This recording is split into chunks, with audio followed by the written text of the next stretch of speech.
차임 연체도 6개월간. 그거는 뭐 좀 뭐라 그럴까요? 면제시켜준다는 건 아니고 유예시켜준다는 거잖아요. 지금 너무 힘드니까 그 부분은 좀 공감이 되지 않을까 싶은데, 그죠? 그게 조금 늦게 받아라 이런 거거든요, 결국은. 그렇죠. 뭐 보존금 까는 거는 뭐 그렇죠, 당연히. 예. 근데 이제 그거를 어쨌든 조금 유예시켜 준다는 거니까 그런 부분이고, 그다음 그것도 뭐 마찬가지로 그, 그 법이 이제 아마 못 보셨겠지만 그 그런 대상자가 환산보증금 관계없이 했겠죠. 그럼 임차인 보통 이제 상가임대차법법이 그게 개정안이잖아요. 근데 그 상가임대차법부 개정할 때 그 이제 그 환산보증금 기준 이하만 보호되는 부분이 있고 환산보증금 기준 이상도 모조리 다 보호되는 부분이 있거든요. 근데 지금 말씀하신 그 6개월 유예 그 부분은 아마도 전임 차인에게 환산보증금 관계없이 전임 차인에게 보호되는 보장되는 부분이 아닌가 싶은데, 그러니까 그런 것들은 이제 법이 나와야 자세히 알 수가 있어요.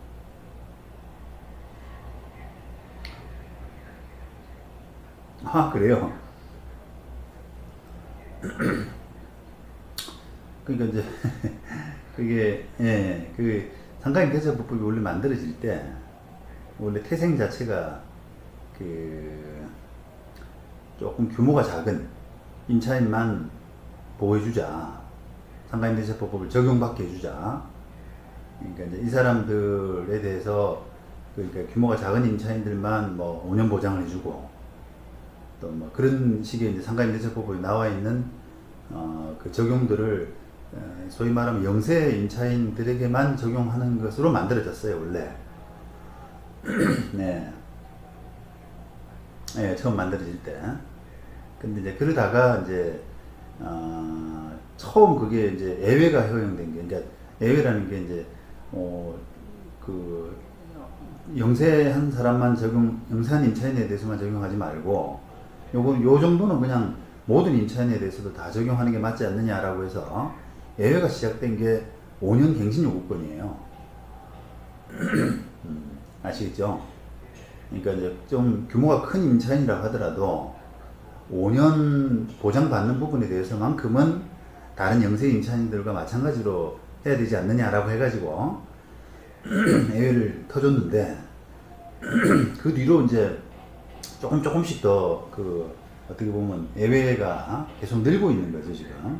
네, 그래서 이제 뭐 그 대표적인 게 이제 상가 권리금 회수 청구권 이런 부분도 그렇고, 그 다음에 아마 3년 3번 연체해야지 뭐 되는 거, 이런 것들도 다 이제 그 규모가 큰 임차인도 적용되는 것이고 몇 가지가 있어요. 그다음 대압력도 아마 그럴 겁니다, 아마. 네. 그래서 아마 요것도 6개월 유예 부분도 아마 적용 범위가 다 되는 게 아닌가 싶긴 한데, 그건 한번 찾아보셔야 될 것 같습니다. 그래서 그거는 뭐 부득이 한 게 아닌가 싶고, 근데 참 뭐 법으로서 조금 낯설긴 합니다, 이런 상황이. 별로 본 적은 없거든요, 이걸. 법이 어떻게 보면 개인 간의 어떤 그 임대차 부분에 개입을 해서 6개월 동안은 유예시켜 줘라, 의무적으로. 이게 종전에는 그냥 그 금융감독원에서 그 은행 감독을 받는 은행 통해서 이제 그런 부분들이 가해지긴 했는데, 그런 경우는 있는데, 이렇게 임대차 전반에 이런 것들을 하는 것은 상당히 이례적이죠. 저는 기억이 없습니다. 한 번도. 네. 그렇죠. 6개월은 뭐 안 받아도 뭐 그걸 해지 사유라든지 뭐 불이익을 줄 수 있는 사유로 적용해서는 안 돼. 라고 하는 게 상당히 이제 그 되게 특이한 그런 사유죠, 이제.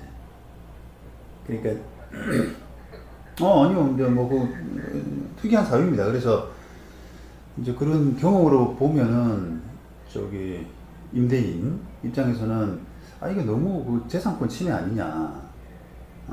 국가가, 뭐, 정말 이게 뭐, 그, 나라가 뒤집어질 정도의 문제는 아닌데, 상황이 아닌데도 불구하고, 그 사인 간의 거래에 너무 지나치게 개입한다라고 하는 그런 이제 불만이 나올 수는 있죠. 이게.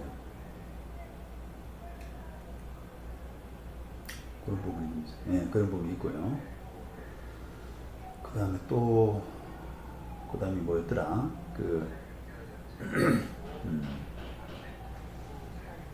사유. 명시하는 거. 지금 조금은 의미가 있다고 봐요. 왜냐면은 이제 이게 법률가들 사이에서는 그 종전 규정으로도 이런 코로나 정도면은 차임 감액을 할 수 있는 차임 감액 청구권을 동원해야 될 사유가 아니냐. 물론 이제 그게 어느 정도의 차임 감액 사유냐라고 하는 부분은 논란이 있겠죠.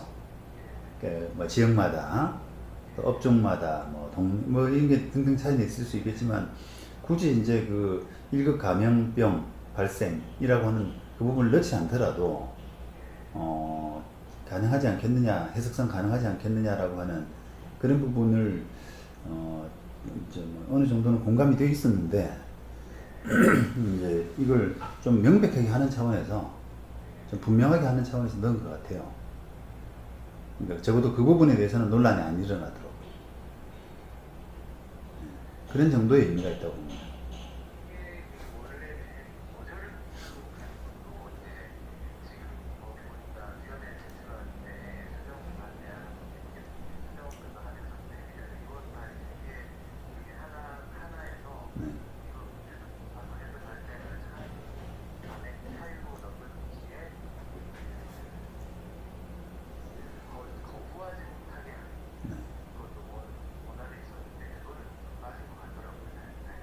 예, 그렇죠. 그거는 조금 지나친 것 같은데.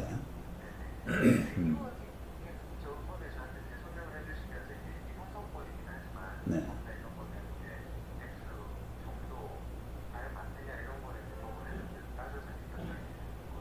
네, 네, 네,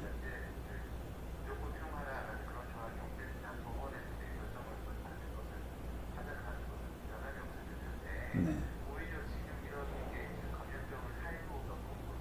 네.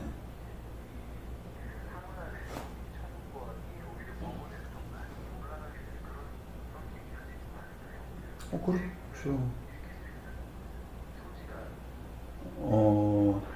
뭐 경우에 따라 보기에 따라서는 그게 이제 분쟁을 더 확산시키는 그런 표현을 할 수도 있지만 이게 어쨌든 뭔가 법이라고 하는 것이 그 법의 취지대로 좀 활성화되는 것이 필요할 수도 있잖아요. 사문화되는 게 아니라 사장되는 게 아니라 활성화될 필요가 있다. 그런 차원에서는 이게 1급 감염병 발생 이런 부분을 구체적으로 추가해서 좀 아무래도 이런 경우는 분명히 된다 라고 하는 것을 넣으면 그렇습니다. 네. 있고 아까 또 말씀하신 것 중에 뭐 거절하지 못한다라고 하는 부분은 저는 이제 법리적으로 조금 안 맞다고 보거든요.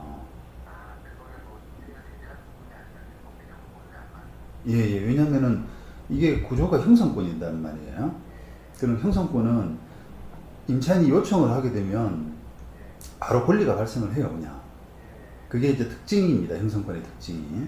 근데 물론 나는 20% 깎아주세요 라고 했는데 나중에 재판을 받아보니까 20%가 아니라 한 10%밖에 반영이 안 된다. 감정을 했잖아요. 감정을 했는데 10%밖에 반영이 안 된다라고 하면 결과적으로 그 임차인의 이제 의사표시 20% 깎아주세요라고 하는 그때 의사표시 한때로부터 10%만 형성되는 거거든요, 권리로서. 그러니까 그럴 뿐이지. 그게 이제 그 어떻게 보면 범위에서의 착오 내지 견해 차이 이런 문제일 뿐이지 형성권으로서의 성격은 당연히 권리를 그거를 행사를 하게 되면 권리 관계로서 바로 변환이 되어 버리니까 거기서 이제 거부하지 못한다, 임대인이 거부하지 못한다라고 하는 그런 규정이 좀 들어갈 여지가 법리적으로, 예, 법 체계적으로 좀 부합하지 않을 수가 있습니다. 그리고 괜한 오해를 불러일으키는, 뭔가 이게 임차인 마음대로 된다라고 하는 그런 거 있잖아요. 임차인이 예를 들면 20% 주장을 하면은 그 20%가 다 받아들여질 수 있는 뭔가 그런 약간 뉘앙스? 그런 걸로도 오해될 수 있으니까. 음.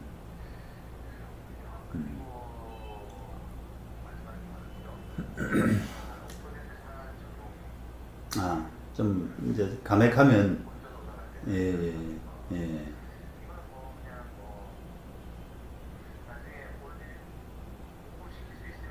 네. 그렇겠죠, 뭐. 그 정도로 그냥 해석하는 게.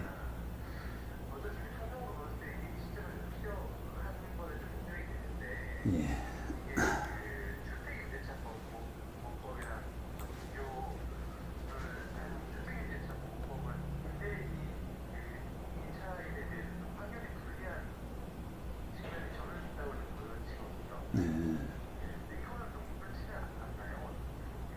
아, 그러니까 주택임대차보호법은 임대인이 확 완전히 좀 불리한 거 아니냐, 이런 느낌이 든다 이 말이죠. 네, 네,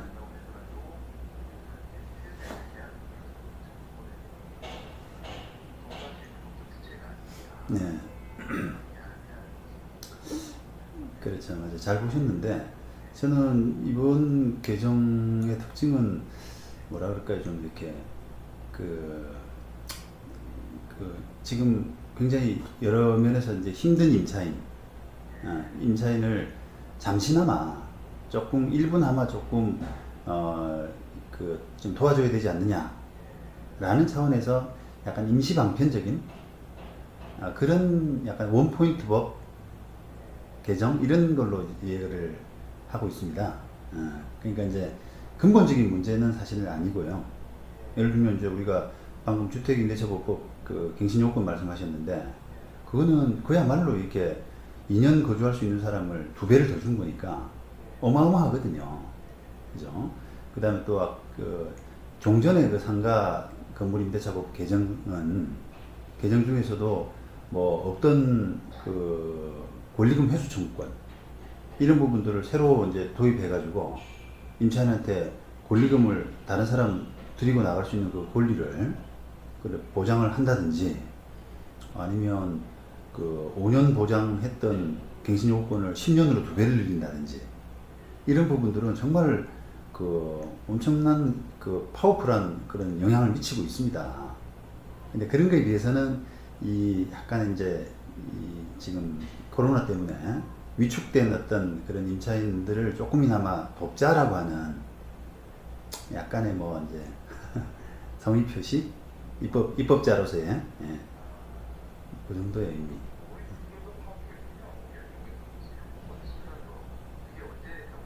그게 2018년 10월요. 예. 그러니까 그 뒤로 지금 뭐 저도 최근에 뭐 칼럼 하나 지금 내놓으려고 하고 있습니다만, 그게 갱신요건을 2배로 늘림으로써 임차인 건물 거래가 잘 안 돼요. 예, 왜냐면은 건물을 사는 사람들은 다 자기 목적에서 사는데 임차인이 정리가 안 되는 거예요. 명도가 안 되니까. 그리고 또 그 당연히 이제 권리를 많이 가지고 있기 때문에 세입자가 요구하는 횟수가 늘어나거든요. 아, 그럼 나를 명도시키려 그러면 최소 1억 줘라. 예, 아니 뭐 그런 사례가 있는 게 아니라 대부분 그렇지, 대부분. 예, 예. 예전에는 만약에 2천만 원 요구했을 그런 이사비를 지금은 이제 1억 요구하는 식으로 명도비가 너무너무 많이 늘어났죠. 그러다 보니까 이제 이게 거래가 잘 안 되는 거예요. 명도비 부담을 누가 할 거냐, 그걸. 그것처럼 주택도 지금 그렇게 될 가능성이 많아요.